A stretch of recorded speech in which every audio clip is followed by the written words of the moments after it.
First contact in the wasteland. The crimson dust storms of Proxima Vi howled across the mining colony's abandoned infrastructure, painting everything in shades of rust and blood. Sarah pressed herself against the cold metal of a derelict harvester, her crystalline skin reflecting the dying light of the system's ancient star. Her hands trembled as she checked the charge on her atmospheric converter. 3 hours of breathable air remained, if she was lucky. 6 days had passed since the research expedition had left her behind. 6 days since she discovered the truth in those sealed laboratory files, and her superior, Director Venn, had decided she was too dangerous to return home. The official log would simply state that Science Officer Sarah Valnix had died in an unfortunate accident while collecting mineral samples. Clean, simple, and utterly false. A distant screech echoed across the wasteland, sending shivers down her spine. The Ravagers were hunting again. They always came at dusk, when the temperature dropped and their thermal vision worked best. Massive predators that had evolved in the planet's harsh conditions, they had already claimed 12 of the original mining colony's crew before the operation had been abandoned. Sarah's crystalline structure could typically withstand extreme conditions. It was why Etherians had become the galaxy's premier xenobiologists and explorers. But after nearly a week without proper mineral supplements, her outer layers were beginning to crack. The first fissure had appeared across her left forearm that morning, a spiderweb pattern that threatened to shatter if she took another bad fall. The screeching grew closer. Sarah forced herself to move, each step carefully placed to minimize sound against the metal walkway. The old processing facility loomed ahead, her best chance for shelter through another night. If she could just reach it before. A massive shape landed on the walkway behind her, the entire structure groaning under its weight. Sarah's breath caught in her throat as she slowly turned to face the Ravager. It stood nearly 4 meters tall, its segmented exoskeleton rippling with bioluminescent patterns, multiple compound eyes fixed on her position, and its mandibles clicked in what she recognized as a feeding response. There was nowhere left to run. The walkway was too narrow to slip past the creature, and the drop to the canyon floor below would shatter her weakened form instantly. Sarah backed away slowly, her mind racing through everything she knew about the species. They hunted by heat signature and in movement. If she could just. The air crackled with electricity, and a brilliant blue pulse struck the Ravager's side. The creature screamed, its exoskeleton churning as it lost its footing and toppled over the railing. Sarah stared in shock at where it had stood, her scientific mind automatically noting the weapon's impressive penetrating power against the creature's natural armor. Over here, a voice called out in standard galactic. "We've got a survivor." Human shapes emerged from the dust storm, wearing environmental suits that were far more advanced than anything she'd seen in their public technical databases. The lead figure approached cautiously, weapon still at the ready but pointed away from her. "I'm Commander Jake Harrison, Earth Special Operations," the figure announced, his helmet's external speakers making the words crisp and clear. "We picked up your distress beacon. Are you hurt?" Sarah almost laughed at the absurdity of it all. Here she was, about to die trying to warn humanity about a threat to their existence, and they had found her instead. "I'm not hurt," she managed to say, her translator working despite its low power. "But I need to tell you something important. Something about why I'm really here." The commander held up a hand. "Medical first, debriefing later. Miller, get her some mineral supplements. Looks like standard Aetherian composition. Phillips, watch R6. These things hunt in packs." As the humans efficiently organized her rescue, Sarah felt hope for the first time in days. Perhaps the universe had a sense of irony after all. She had come to this planet as part of a plan to destroy humanity, and now they were saving her life. The real question was, would they still want to help once they knew the truth about what her people had planned? The distant screeching of more Ravagers echoed through the canyon as the human team hurried her toward their waiting shuttle. Commander Harrison kept close, his movements suggesting years of experience in hostile environments. "Something tells me this isn't a standard research mission gone wrong," he said quietly. No, Sarah replied, accepting a mineral supplement pack from one of the team members. It's much worse than that. Your entire species is in danger, Commander. And I'm probably the only one who can help you stop it. A massive shape moved in the dust storm behind them, and Harrison's weapon hummed to life again. Tell me all about it once we're safely in orbit. For now, let's focus on not becoming dinner for the local wildlife. As they hurried toward the shuttle, Sarah couldn't help but notice how smoothly the humans worked together, how quickly they had adapted to protect someone who, by all rights, should have been their enemy. Perhaps that was why the Aetherian High Council feared them so much. Not because humans were a threat, but because they represented everything the Aetherian Empire had forgotten. Compassion, adaptability, and the courage to trust. Trust among the stars. The medical bay aboard the ESS Horizon hummed with unfamiliar energy signatures that made Sarah's crystalline structure resonate uncomfortably. She sat on the examination table, watching Dr. Sarah Chen methodically work through a series of scans with equipment that had clearly been modified to accommodate non-human physiology. Your cellular matrix is already responding to the mineral supplements, Dr. Chen observed, studying the holographic display. The microfractures are healing, but you'll need at least 48 hours of rest before your outer layer fully stabilizes. Commander Harrison stood by the doorway, his environmental suit replaced by a standard fleet uniform that did little to hide his combat-ready physique. 48 hours is time we may not have, Doctor. Not if what our guest says is true. Sarah flexed her healing arm, watching the crystalline patterns shift and realign. The weapon is called Project Eclipse. It's designed to target specific genetic markers in human DNA, causing rapid cellular breakdown, while leaving other species unaffected. She paused, memories of the classified files flooding back. My team was collecting bacterial samples from Proxima VI because the extreme environment produces unique mutation patterns. The weapon designers needed these samples to ensure the virus could adapt to any human colony, regardless of how the colonists had evolved to match their environment. The room fell silent save for the steady beep of medical equipment. Dr. Chen had stopped her scans, her face pale. A targeted biological weapon. That's genocide. That's why I had to be silenced, Sarah said quietly. I was supposed to be analyzing environmental impact data. When I discovered the true purpose of our mission, I confronted Director Ven. She trailed off, the betrayal still fresh and painful.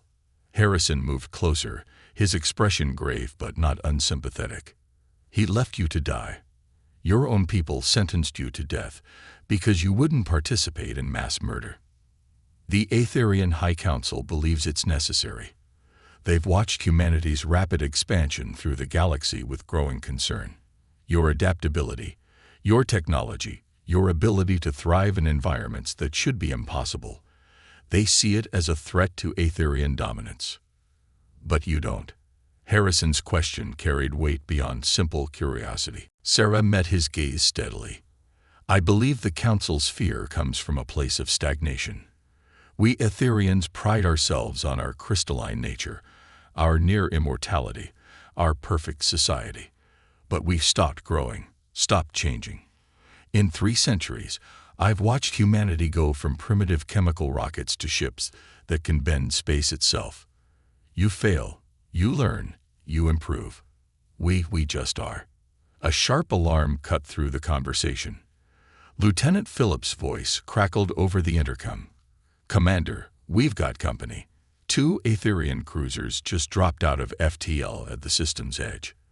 They're broadcasting demands for us to turn over any survivors we found planetside.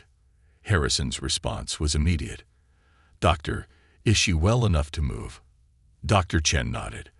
The basic repairs are done. Just avoid any high-stress maneuvers. No promises. Harrison turned to Sarah. I'm about to commit what some would consider an act of war by refusing to hand you over. If you're playing us, now would be a good time to say so. Sarah stood, her crystalline form catching the medical bay's lights in fractal patterns. "Commander, if I'd wanted to harm humanity, I could have simply stayed quiet and let Project Eclipse proceed as planned. I chose this path knowing it meant betraying my own people, because it was right." Harrison studied her for a long moment before nodding. "Phillips, plot a course through the Kelvin Nebula. Let's see how those cruisers handle some electromagnetic interference."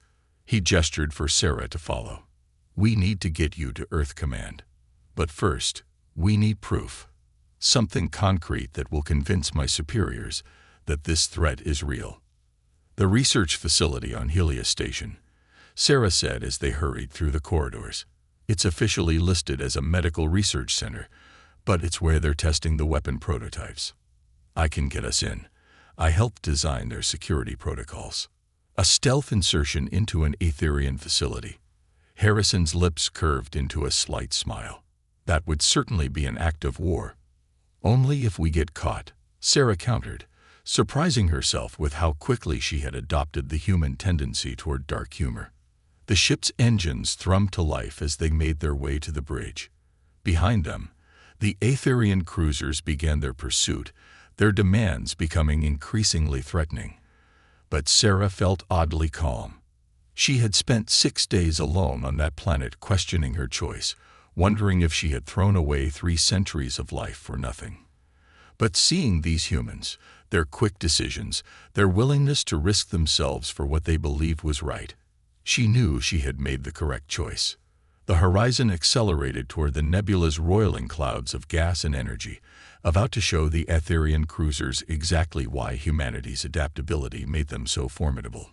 And perhaps, Sarah thought, about to show both species that there was a better path forward than fear and destruction. Racing against time. Helios Station hung in space like a crystalline snowflake, its geometric patterns refracting starlight in dazzling arrays. From their hidden position behind one of the station's maintenance satellites, Sarah and Harrison studied the patrol patterns of Aetherian security ships through the shuttle's viewing screen.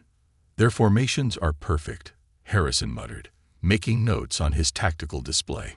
"Too perfect. They're running on automated protocols."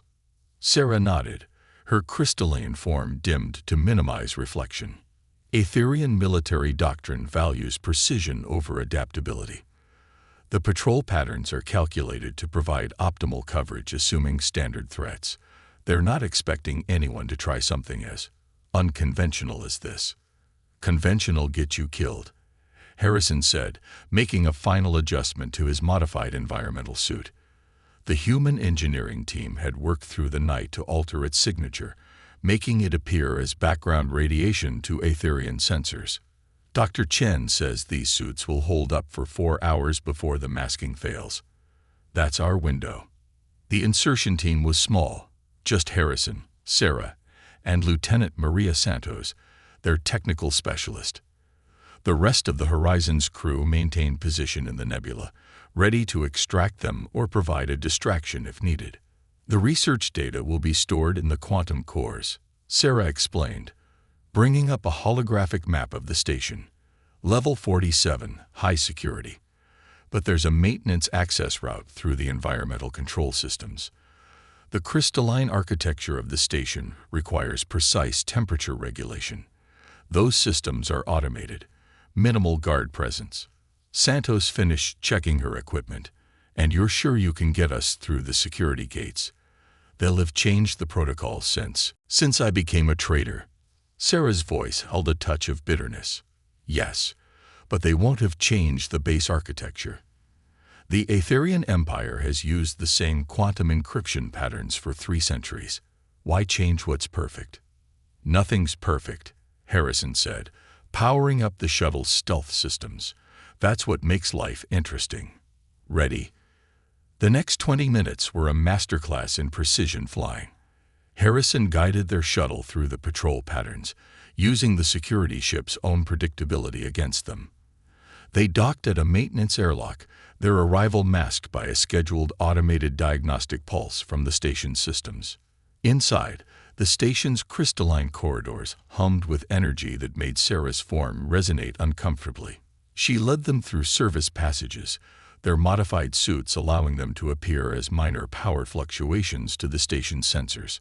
"Security checkpoint ahead," Santos whispered, her scanner showing multiple guards.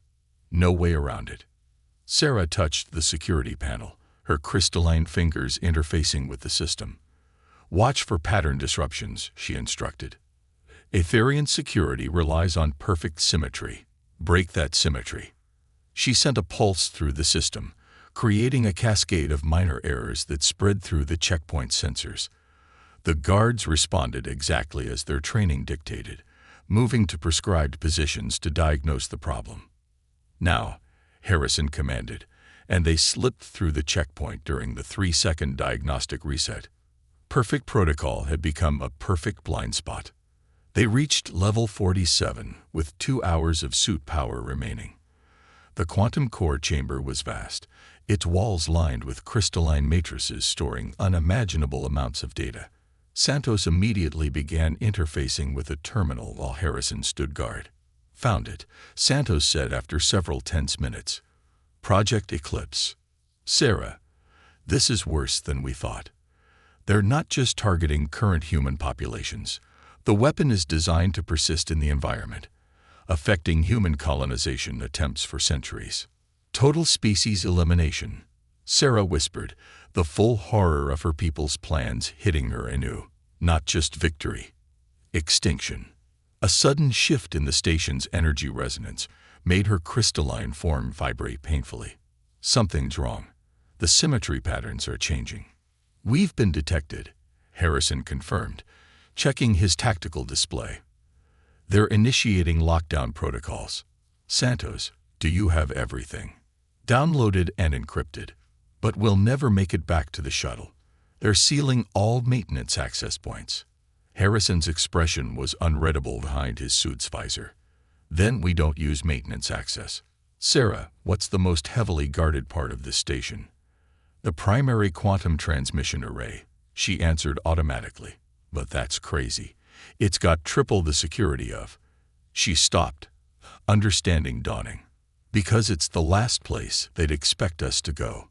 "Exactly." Harrison's smile was audible in his voice.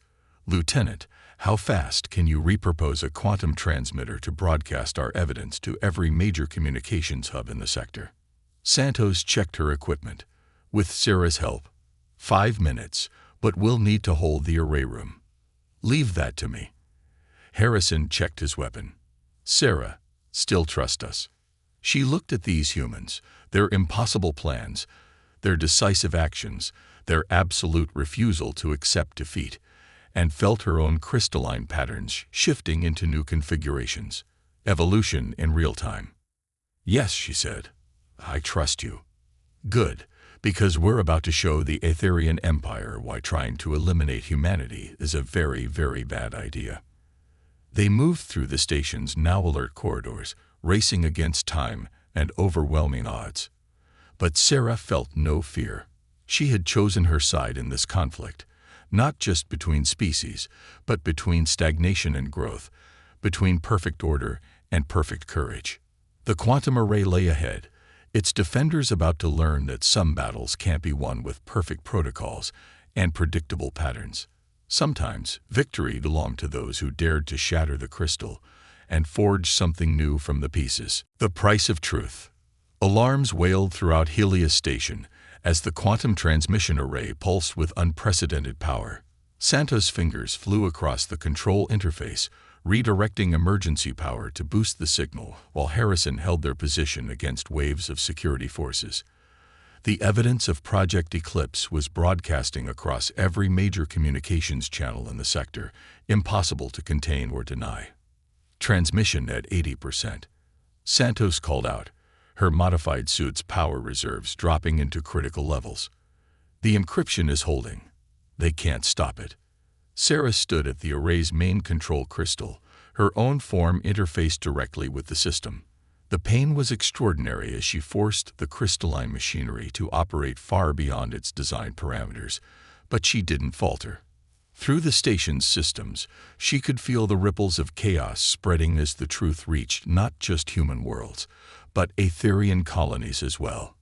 Multiple capital ships dropping out of FTL, Harrison announced, his weapons charge nearly depleted. Both human and Aetherian signatures. Looks like we got everyone's attention. The station's commander, Archive Director Kenna, appeared on all display screens. Her crystalline face was rigid with fury. This is your final warning. Surrender immediately, or we will be forced to take lethal action. You are interfering with matters beyond your understanding. Harrison didn't even pause in his defense of their position. Lieutenant, how long until full transmission? 90 seconds. Sarah, Harrison called out. Any chance you can access the station's defensive systems from here? We're about to have company. She pushed deeper into the station's networks, fighting against security protocols that recognized her as an enemy of the Empire. Working on it. But Harrison, there's something else. Something in the deep archives. Project Eclipse, it's not just about fear of humanity. There's more. A massive explosion rocked the station.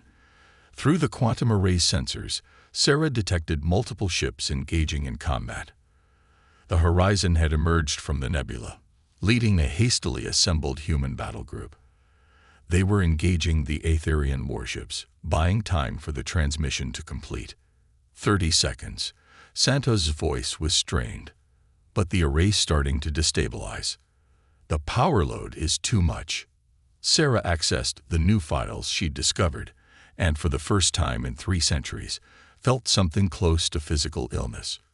Harrison, the weapon, it's not just designed for humans. The virus, once released, would mutate, affect other species. The High Council, they didn't just want to eliminate humanity. They wanted to ensure they'd be the only spacefaring race left in the galaxy. Harrison's response was cut off as elite Aetherian guards breached the chamber's secondary entrance. In the chaos of combat, Sarah made a decision. She pushed herself deeper into the station's systems, past safety protocols and security measures, until she reached the core programming. Santos, redirect the transmission. Don't just send the evidence, send everything. The entire quantum core's contents, every secret, every hidden agenda, every classified project. Burn all their lies away. That much data, it'll burn out the array. Maybe the whole station. Do it. The next few moments were a blur of weapons fire, alarms, and the screaming of overtaxed systems. Sarah felt the station's crystalline structure beginning to fracture as decades of secured data poured through channels never meant to handle such volume. But she held on, forcing the transmission to continue even as her own form began to crack under the strain. Through it all, Harrison's voice somehow reached her. Whatever you're doing, whatever this costs, we're with you. You're not alone anymore. The quantum array exploded in a cascade of crystalline shards just as the transmission completed. Sarah felt herself being torn away from the system, caught by strong hands as her consciousness wavered. The last thing she saw before everything went dark was the station's perfect geometric patterns finally, beautifully, breaking apart. She awoke in the horizon's medical bay, Dr. Chen's worried face swimming into focus. Her crystalline form had been partially rebuilt, though she could feel the changes in her structure, places where human ingenuity had helped heal what Aetherian medicine would have declared irreparable. "Welcome back," Harrison said from nearby. He looked battered but alive, sporting several new scars. "You've started quite the revolution." The transmission, her voice felt rough, changed, reached everywhere, both our peoples, every independent world, even the frontier colonies. The Aetherian High Council is in chaos. Half their leadership has resigned or been arrested by their own security forces. The rest are desperately trying to explain why they were planning to commit multi-species genocide. There will be those who won't accept change, Sarah warned. Who'll cling to the old ways, the perfect patterns. Harrison nodded. There always are. But we have something they don't. What's that? Hope, and a willingness to evolve. He gestured to her rebuilt form. Dr. Chen had to get creative with your repairs. Hope you don't mind, but you're now part human technology. First of your kind. Sarah examined her new structure, seeing where human adaptive materials had been seamlessly integrated with her crystalline form. Like her decision to help humanity, there was no going back. And she wouldn't have it any other way. "The real work is just beginning," she said, watching through the viewport as human and Aetherian ships now moved in cooperative formations, protecting Helios Station from any remnants of the old guard who might try to bury the truth again. "We'll need to rebuild everything. Not just structures, but trust." Harrison smiled. "Good thing we're all getting pretty good at building new things from broken pieces." A new dawn. 3 months after the Helios Station incident, the great crystalline spires of the Aetherian capital gleamed under twin suns. But the city was different now. Human ships docked alongside Aetherian vessels, their contrasting designs a visual testament to the changes sweeping through both civilizations. In the Grand Assembly Chamber, representatives from both species gathered to formalize their new alliance. Sarah stood at the podium, her hybrid form drawing curious looks from traditionalists and progressives alike. The integration of human adaptive materials had done more than just save her life. It had become a symbol of what their species could achieve together. For 3 centuries, she addressed the assembly. The Aetherian Empire prided itself on perfection. "We built our civilization on unchanging patterns, believing that stability meant strength. But we confused stability with stagnation. And in our fear of change, we nearly committed an atrocity that would have destroyed not just humanity, but countless species." She gestured to Harrison, who sat among the human delegation. "We thought humanity's greatest strength was their technology, their expansion, their adaptability. We were wrong. Their greatest strength is their capacity for forgiveness, their ability to offer second chances, even to those who once planned their destruction." The assembly stirred. The past months had been turbulent. The exposure of Project Eclipse had initially threatened to spark an interstellar war, but humanity's response had surprised everyone. Instead of retaliation, they had offered collaboration. Human scientists were already working with Aetherian researchers to repurpose the project's breakthroughs for medical advances that could benefit both species. The old council saw change as a threat. Sarah continued. They saw humanity's rise as the end of Aetherian dominance, but they couldn't see that dominance itself was the problem. True strength lies not in perfect patterns, but in our ability to break them when they no longer serve life. She activated a holographic display, showing the new joint research station under construction in neutral space. Already, our combined knowledge has led to breakthroughs neither species could have achieved alone. Human adaptive technologies merged with Aetherian crystalline architecture. Medical techniques that can heal both carbon and crystal-based life forms, faster than light drives that use principles from both our sciences. Harrison stood, addressing the assembly in carefully practiced Aetherian language. 3 months ago, we were on the brink of war. Today we're building something unprecedented. An alliance based not on fear or dominance, but on our shared potential. Earth has officially extended citizenship rights to all Aetherians who wish to live among us, and we're honored that the new Aetherian government has offered the same to humans. The chamber erupted in discussion, crystalline chimes mixing with human voices. Sarah watched as former enemies engaged in animated debates about joint projects, cultural exchanges, and shared discoveries. Not everyone was happy with the changes. Some traditionalists had already fled to the outer colonies, vowing to maintain the pure Aetherian way of life. But they were a dwindling minority. After the session, Sarah found Harrison in one of the capital's newly established hybrid gardens, where earth plants grew alongside crystalline formations in a stunning display of complementary life. "The final traces of the virus have been eliminated," she told him. "The research has been repurposed, just as we have been." Harrison nodded, watching a crystalline flower slowly adapt its structure to better catch the fading sunlight. A small but significant sign of evolution in a species that had resisted change for centuries. "Your people are adapting faster than anyone expected. I've seen more changes in 3 months than in the previous 3 years of diplomatic relations." We had forgotten how, Sarah admitted. Change, growth, evolution, they're meant to be natural processes. We tried to preserve ourselves in perfect stasis, and it nearly destroyed us. She touched her hybrid form, feeling the seamless integration of human and Etherian technology. Sometimes the most perfect pattern is the one that knows when to break. Speaking of breaking patterns, Harrison said with a smile, the Horizon's gotten approval for a long-range exploration mission. We'll be mapping unstable regions of space that Etherian ships could never safely navigate before. Could use a science officer who understands both our peoples. Sarah looked out over the capital, where the rigid geometric patterns of Etherian architecture were already beginning to incorporate more organic, human-inspired elements. The result was neither purely Etherian nor human, but something new and beautiful. The old council would say it's not proper for an Etherian to serve on a human vessel, she said, that it goes against centuries of tradition. And what do you say? She smiled, her crystalline face refracting the light in ways it never could have before her transformation.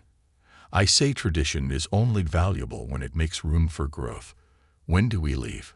As they walked through the garden, a small group of Etherian children ran past, their crystalline forms already showing signs of natural adaptation. They were playing some hybrid game that mixed human and Etherian elements, their laughter a melody of chimes and voices. One of them stopped to stare at Sarah's hybrid form with wonder rather than fear or suspicion. "What are you?" the child asked in a mix of both languages. Sarah knelt down, her form catching the light of the setting suns. "I'm the future," she said, "just like you." The child ran off to join the others, and Sarah stood, watching as the first stars became visible in the darkening sky. Somewhere out there, unknown wonders awaited both their peoples, and for the first time in centuries, the patterns of the future were wonderfully, perfectly unpredictable.